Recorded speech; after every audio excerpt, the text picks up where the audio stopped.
The Locked On Podcast Network presents the NBA Big 3 in 30. The 3 biggest stories in the NBA from our local experts at the Locked On Podcast Network. We bring you the real story, why it matters, what's next, who wins the big game, and more, all in 30 minutes. The NBA Big 3 in 30 starts now with the biggest stories in the NBA. You are Locked On Hawks, your daily Atlanta Hawks podcast. A little bit of, I'm not sure it's news, but it's something. I know there's a little bit of discussion and people were asking me, I think probably tongue-in-cheek, if I was going to do an emergency podcast about the Trae Young, Patrick Beverly beef that's been unfolding. I'll say this at the top of this. This is not really the beat that I am on. Mostly, I would say the vast majority of things that we cover on this podcast have to do with the actual on-court product and things that impact the on-court product. This is neither of those things. So that is why I'll probably be a short little segment on this, but still things to answer that people were asking about. So I know that kind of maybe began or something with a tweet where Trae told Beverly to relax about a conversation about All-Stars. And by the way, just Google this if you want more information. Patrick Beverly, former NBA player, has been saying some things about Trae, and then Trae responded. But basically, Beverly kicked it into high gear with a bunch of comments about Trae on his podcast using the tired, I would say outdated and inaccurate line of questioning about how people don't want to play with Trae and all that stuff, about his lack of winning, whatever. Honestly, kind of the usual nonsense that I ignore 99% of the time. Perhaps the most outrageous part of it, to me anyway, was the following quote, I don't think he's won enough to even speak to me, end quote, from Beverly towards Trae, which, like, come on. Patrick Beverly had a nice career, but no one should talk like that, including anybody, basically, but especially not a non-superstar player. Regardless, it's not the attitude that I would have in my life. Trae, though, did a 12-minute video about this, which certainly is a lot, and he went after Beverly pretty good. People keep asking me to weigh in on this. Again, it might have been better for Trae to let it ride a little bit and not respond, but I also understand it because Beverly went very hard in his comments and said some pretty ridiculous things. So I definitely understand why Trae would want to answer some of that in a public forum. I thought Pat Bev was very ridiculous as on this one. I think a lot of former players say crazy things, honestly, and I usually ignore it. It ends up on NBA Central or Legion Hoops or some of those aggregator websites. I tend to just kind of let it go by in my timeline and not really comment or think about it. This one got to me because it's a Hawks thing, of course, and I follow Trae on Twitter, so I saw the video firsthand from Trae. But long story short, does this actually matter? I don't think so. I, again, cover the on-court stuff, and it's something that actually impacts basketball. This is not one of those things, but people were asking, so at least want to talk about it quickly at the top of this. And also, earlier today on Thursday, the Hawks official Twitter account, which is at ATL Hawks, put out a video highlight package with no caption of Trae going after and cooking basically Pat Bev in various Hawks clips. So fans will enjoy watching that. But no, I don't have a grand take on this. I think it's silly. I think Beverly kicked it up too many notches with what he said. Trae responded, I get why he did. And hopefully that's the end of that. And I have to come up again at the end of this. That's really the only thing that's newsy right now. We will probably do a mailbag later on, either this week or next week, about some other nuts and bolts, roster stuff, answer some questions, etc. But I got a question that kind of informs the rest of this episode, and it's kind of a deeper dive. It's a mailbag, but it's certainly it's a one-topic mailbag and a deeper look at something. So this actually came a couple weeks ago from Jason, who says, how would you rank the first-round draft picks by the Hawks in the Tony Ressler era? So great question here from Jason. A good offseason topic for sure. First, let's define the Tony Ressler era. He's, of course, the majority owner of the Hawks. He's the governor of the Hawks. It has been since 2015. Technically, the sale of the team to Ressler was announced literally on the day of the 2015 NBA draft. But the Hawks infamously, in my opinion, traded their first-round pick for Tim Hardaway Jr. that year in a move that I absolutely hated at the time and went crazy about. But that was technically pre-Ressler, so I won't include that on this one. Plus, they didn't actually pick anybody that year. They traded the pick. So the Ressler era for draft picks and this question begins in 2016. So the Hawks have made, in that time, over 10 drafts. The Hawks have made 14 first-round picks. So that's the universe that we are ranking on this question from Jason. And just to read them off quickly in order of chronological, in 2016, they drafted Taurean Prince at 12 overall and DeAndre Bembry at number 21 overall. In 2017, they drafted John Collins at number 19 overall in that draft. In 2018, they made 3 picks. Trae Young at number 5, Kevin Huerter at number 19, and Amari Spellman at number 30 in that draft. In 2019, DeAndre Hunter at number 4 after the trade, of course, and then Cam Reddish at number 10. Then in 2020, Onyeka Okongwu at number 6. 2021, Jalen Johnson at number 20 overall in that draft. 2022, it was AJ Griffin at 16. 2023, Kobe Buffkin at 15. 2024, Zachary Richeche at, of course, number 1 overall in that draft. And then this past June, they drafted Asa Newell at number 23 overall after the trade with the Pelicans. So that's a whole tee up, but the Hawks have made 14 picks. That's actually a lot of picks to kind of go through and rank here. And as a note, before we dive into actually try to put these in order, I'm not going to try to include the trades as part of this because it's actually just really tricky to kind of weigh like how you would do that. For some background, they've made 3 pretty big trades in the first round over this time period. One of them was the DeAndre Hunter trade. That's one that I absolutely hated and lambasted on the podcast. If you're a listener for a long time, you will know that. When it happened, I didn't like it. And by the way, it wasn't because I didn't like Hunter. I actually had Hunter as a top 5 guy in that class, but it was a vast overpay. It ended up being a vast overpay. It was a bad value deal, all of that. I also did not like the Trae Young, Luka Doncic trade at the time. Now, the pure value calculation on that deal was more reasonable and better for Atlanta, and that they got a top 10 pick out of it the next season, but that didn't work out for them. Anyway, Trae is still an awesome player, all that stuff, but those are the 2 biggest ones. And then maybe this last one will be joining those ranks when they won in 2025. I absolutely loved and have praised all summer. If you missed it, I had Shamit Dua on the podcast about a week ago talking about the New Orleans side of things, some reporting there and kind of previewing the Pelicans season. But long story short, has the potential to be an absolute grand slam trade. With that said, those 3 deals are put to the side. I'm going to include Trae where he was drafted. I'm going to include Hunter when where he was drafted, and even Asa Newell where he was drafted, just so everybody knows that. I will admit that, by the way, the list already changed. I did the prep on this last week. And of course, if you have been under a rock, the Hawks traded Kobe Buffkin only a few days ago, and that impacts this ranking a little bit as well. We'll get into how I did that, why I did it. I'll try to explain all the picks because they're not just like the best player finishes number 1. It matters where you were drafted. It matters how a lot of different things. Most people can't name all their financial accounts or even what they're worth, whether it's a 401k or properties or investments. And when you don't have the full picture, you can end up leaving money on the table. That's why there is Monarch Money. It's an all-in-one personal finance tool that brings your entire financial life together in one clean, easy-to-use interface on your laptop or your phone. Monarch does the heavy lifting for you. You can link all your accounts in minutes, see clear data visuals, get smart categorization of your spending, and finally feel in control of your money without ever touching a spreadsheet. I linked all my accounts to Monarch and immediately spotted a few subscriptions I wasn't even using. Canceling those all can save you money every month. Don't let financial opportunities slip through the cracks. Use code LOCKEDONNFL at monarchmoney.com in your browser for half off your first year. That's 50% off your first year at monarchmoney.com with code LOCKEDONNFL.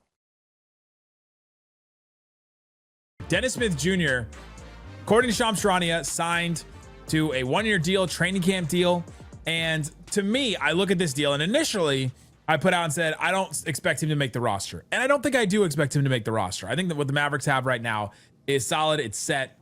And I think that Dennis Smith Jr. does pose an interesting question for the Mavericks now, though. And the question is, what do you really want? What do you really want at that spot? What do you really want at that guard spot? What do you really want at the, that was my phone. That was my phone. It was really loud. What do you want at that guard spot? What do you want to add to Cooper Flagg, Anthony Davis, the centers, the wings that they have? Do you need another playmaker? Do you believe in Brandon Williams to be that playmaker? Do you believe Dante Exum can answer the call and be that?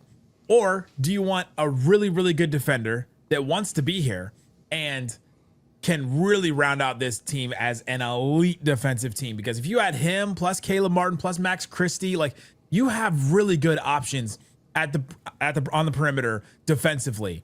And the Mavs don't have any roster spot for him. This is a training camp deal. Like, he will be on the training camp roster. They have to move somebody. And if they move somebody, they've already tried to move Jaden Hardy. He's got a contract for the next couple of years. Not a huge contract, like $6 million each year for the next couple of years. Brandon Williams, though, is non-guaranteed. And that's the one that was mentioned in Shams Charania's report about this.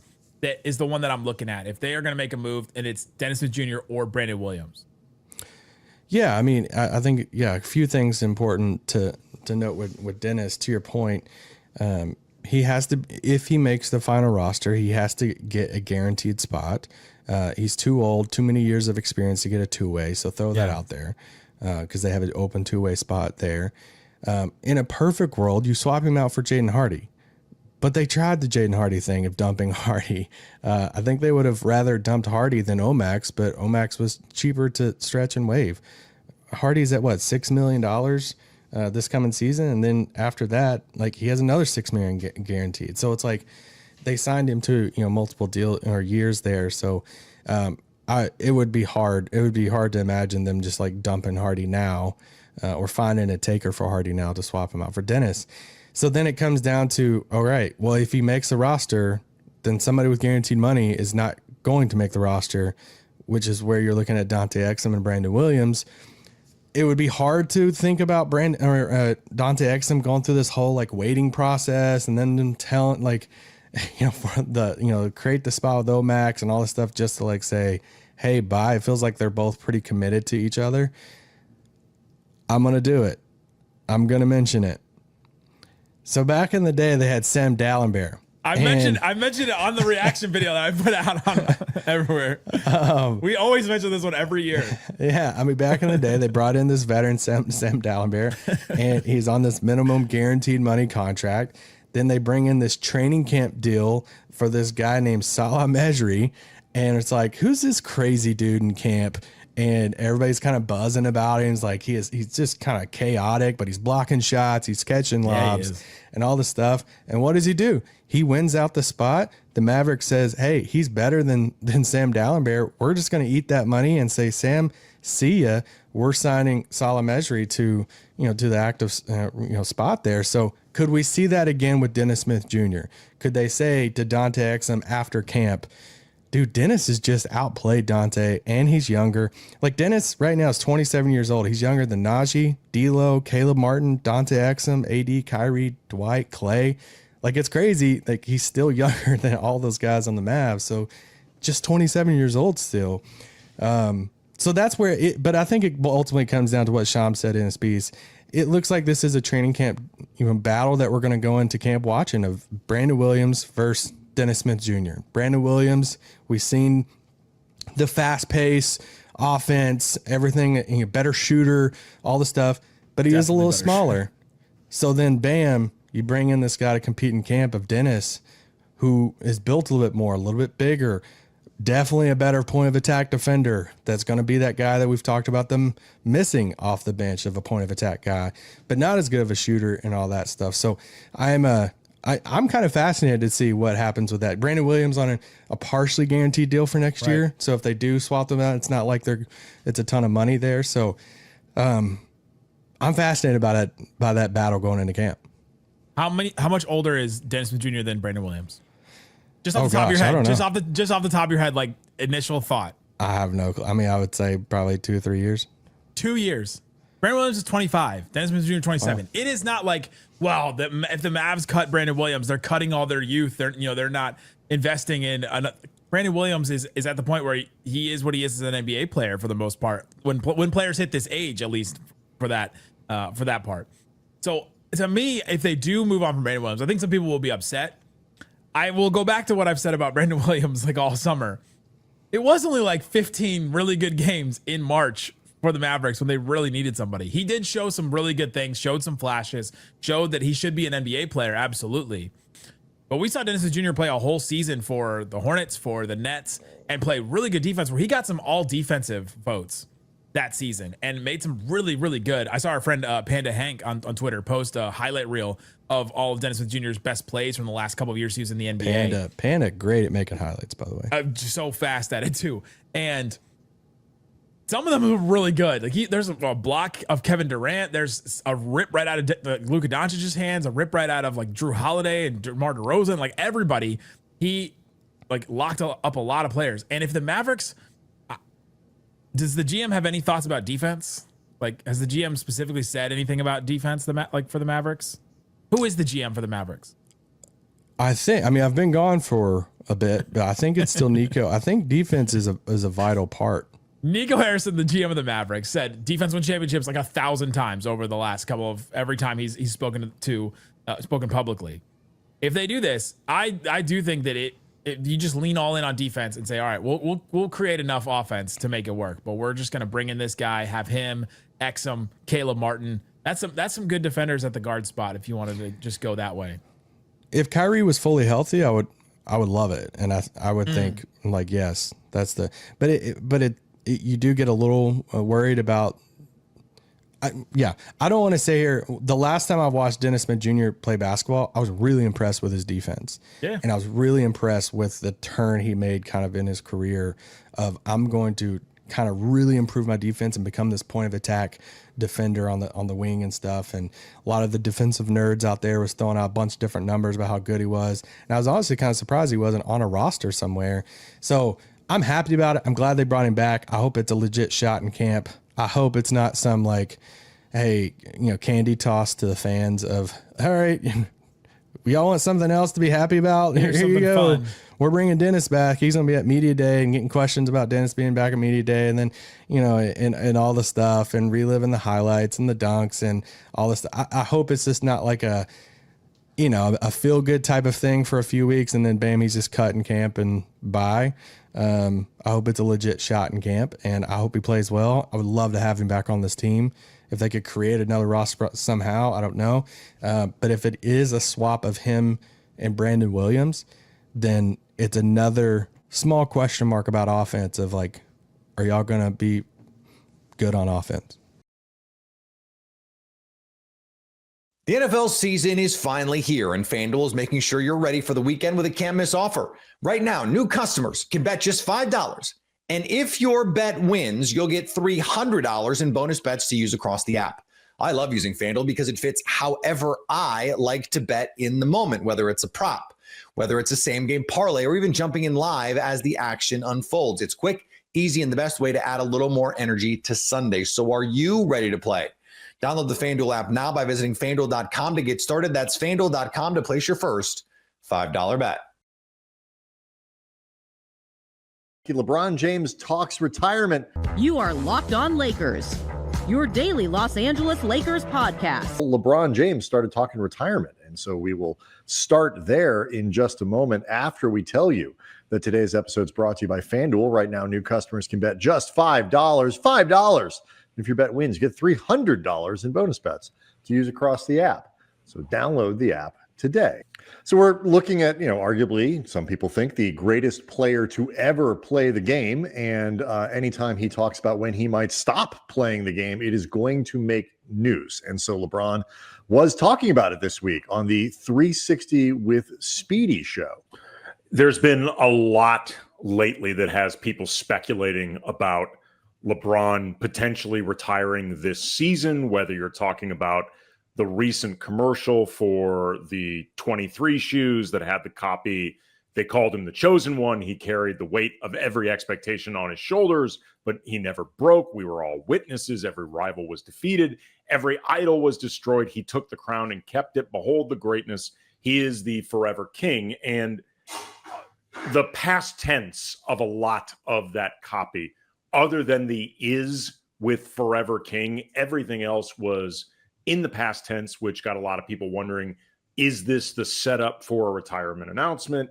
It is, to the best of anybody's knowledge, nothing more than a setup for an announcement to buy his shoe. Yes. He's also been playing golf this offseason, and golf is an activity that old people do. Yes. Often in retirement. And LeBron has never really played golf except he bought a house in the Florida. Well, he's never really played golf until his 40s, and 40s is damn old for NBA basketball. So for all intents and purposes, this is the timeline of a 60 or 70-year-old retiring and finding something new to do with themselves, and it ends up golf. Or the statement from Rich Paul with LeBron's opt-in with his player option that kept emphasizing the idea that time is running out in LeBron's career and he wants to maximize it, which obviously was interpreted by a lot of people as pressure to do everything possible to add to the roster, or signs of discontentment with his relationship with the Lakers, or in my opinion, both. But regardless, LeBron is emphasizing on this show that it's not him signaling at retirement. Quote, I'm not hinting at anything. Obviously, I know I'm on the other side of the hump for sure. Come on now. I'm not about to play another 23 years. That's for damn sure. And I'm not about to play another 10. I'm definitely gearing up to where the end is. I'm not there yet. But then he also said, look, every time I pick up something new, it does not mean retirement. It's just, I just want to, to do a little hobby. But retirement is coming. It is coming. It's just not here just yet. So, a few months from now, when you see LeBron, crocheting, when you see him bird watching, a lot of old people love to bird watch. People love that, but just like I can picture LeBron, whittling. Like whittling is something old people do. Knocking up on hard candy, eating at Cracker Barrel. That's something old people do. Downing Metamucil by the bottle. Oh, delicious. So taking in Matlock reruns. Murder, She Wrote. Nice. Oh, maybe I watched the old Murder, She Wrotes, and then I watched the new Murder, She Wrotes. Let me tell you something. That is a Saturday. Mm-hmm. So look, I mean, it's one of these things where the only thing I took out of this is that he doesn't, if things, and this is not a new position for me, but it still seems to me that if LeBron performs this year in a way that is similar to how he performed last year, basically on the same level, if he is more or less healthy, or if he does have an injury, it's not the kind of thing where you look at and say, oof, like, are you going to do 8 months of rehab at age 4? Like, something like that. And obviously nobody like what Dame Lillard's going through right now. What Dame Lillard's going through, an Achilles injury, like whatever it might be, a knee, but something that requires a very long rehab. Maybe then you could say, I don't know if I want to go through all that. But short of something like that, I think it is pretty clear that LeBron expects to play one more season beyond this one. I think to me, it is fairly clear, if I had to put money on retires at the end of this year versus will continue to play one more season after this year, I think I would bet on plays at least one more season after this year, in part because, I think so much of this speculation about, well, he doesn't have another contract with the Lakers. Like, what's going to, I think some of the interest around it would be tempered if everybody thought he was retiring after the season anyway. I do think there could be one exception with LeBron playing at a high level, getting through this season in one piece, injury-free, and still deciding to retire beyond just the obvious, my body, I know I can still play at a high level. My body is begging me to stop. Right. And it just isn't worth it. It's not fun getting myself up to this level, even though I can still perform. Just because I can doesn't mean I should. Right. If the Lakers won a championship this year, I could picture LeBron, who is like, I want to make this clear, all great athletes, but in particular, the great athletes who are aware of narrative and story and all of that stuff, which LeBron is, and more power to him.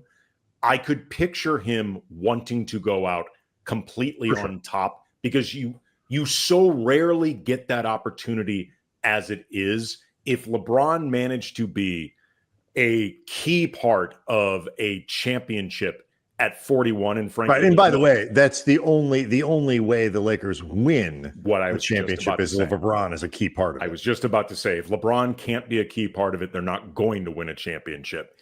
But if he can do that, I could picture LeBron saying, you know what, at this point, there ain't anything else left for me to do.